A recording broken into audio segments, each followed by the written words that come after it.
Welcome back to MMAOddsBreaker. I'm Frank Trigg. Today we're talking to Neil Magny, getting ready to fight Alex Garcia, coming up here on UFC Fight Night, August 23rd, in Tulsa, Oklahoma. Neil, how you doing, bud? Pretty good. How are you? Good, good. You and I text you and asked you when your free times for interviews, and you gave me a short window because you have practices kind of back to back with a very little amount of break. Most fighters have like a 5 or 6, sometimes 8 hour break in between practices. How come your practices are so close together, or is it just today that they happen to be that close together? This is how it is. Monday through Friday for the most part. My coach had me on a real strict training regimen, so just everything goes by the book according to how they want me to do it. So they're very smart about how you break it up. So during the morning, I might do strength conditioning. The afternoon will be either wrestling or grappling practice, or I'll be sparring during the day and then grappling at night. So they do a good job of breaking it up, so I get proper recovery in between training sessions, and that's the way I feel best doing it.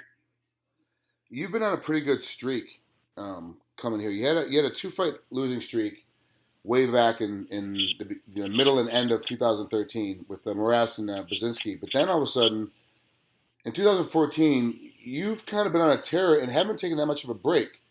February, May, June, decision, KO, and now you're fighting in August. So you're basically getting a month off, well, a month and some change off before you go against Alex Garcia. Are you getting worn out? I mean, you've already had, you could potentially have another fight this year without, if you keep For sure. on this pace. Do you want five Yeah, I mean, fights that's in a one year? thing I'll be open to. You would be. Yeah. I don't feel like I'm burnt out at all. I do a good job of in between training sessions, make sure I rest and recover properly. I'm unfortunate not to have any serious injuries after any of my fights this year, so it made it a little easy to get back in there and look forward to the next fight. But I just been blessed here, man. I haven't had any real serious injuries that kept me from training, and I just constantly wanted to get better. So the Monday after the fight on the Saturday, I'm already back in the gym asking my coach, hey, what I did wrong? What can I improve on? What I need to work on for the next fight? And I just kept the ball rolling from there. Well, what kind of challenges does Alex Garcia bring to you that you haven't seen your last 4 fights?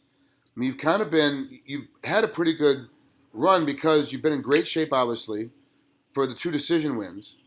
And then Sure. your knockout win of your last fight against the Dilima, you looked like you were cruising. Like it didn't even look like that you were anywhere in a position where you were getting tired or getting pushed, and you happened to catch him, and then you put him down, and that's how it worked. But if you didn't catch him, you had more than enough energy to keep the same high rate of pace for another round and a half because you caught him in the middle of the second round. What does Alex bring to you haven't seen in the 3 guys previous to him? Honestly, I don't know much about Alex Garcia. The fights I did watch, he couldn't have an issue with gas tank or whatever. So, in this fight, I'm definitely looking to push the pace early and really make him work for it. So, I'm not worried about gassing out or not being able to push all 3 rounds or whatever. So if it goes a distance, I'm more than confident that he's to the high pace and win that fight that way, or if I'm here to finish it earlier. I'll definitely go for that as well. You guys have a common opponent in Seth Basinski, and that was one of the guys you lost to last.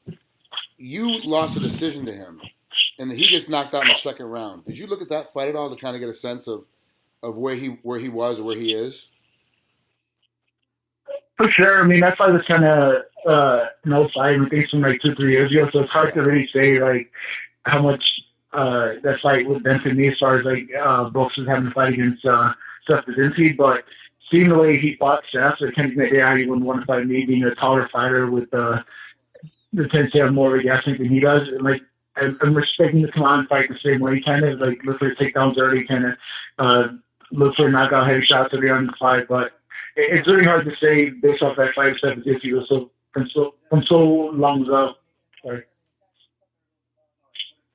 Yeah, Alex has a particular kind of style. I would like you say he's a bit of a more of a wrestler, kind of step inside, but he's got a really hard punch.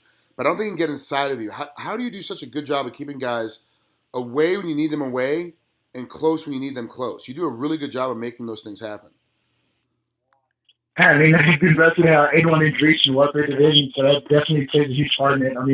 I'm able to stay on the outside with jabs and straight crosses down the middle. But at the same time, when I do want to close that distance to get on the guy, I maybe do it as well. I mean, I have long hours to wrap around the guy and get him down to the ground if I want to, but at the same time, I can use that reach to stay on the outside and work combinations from there.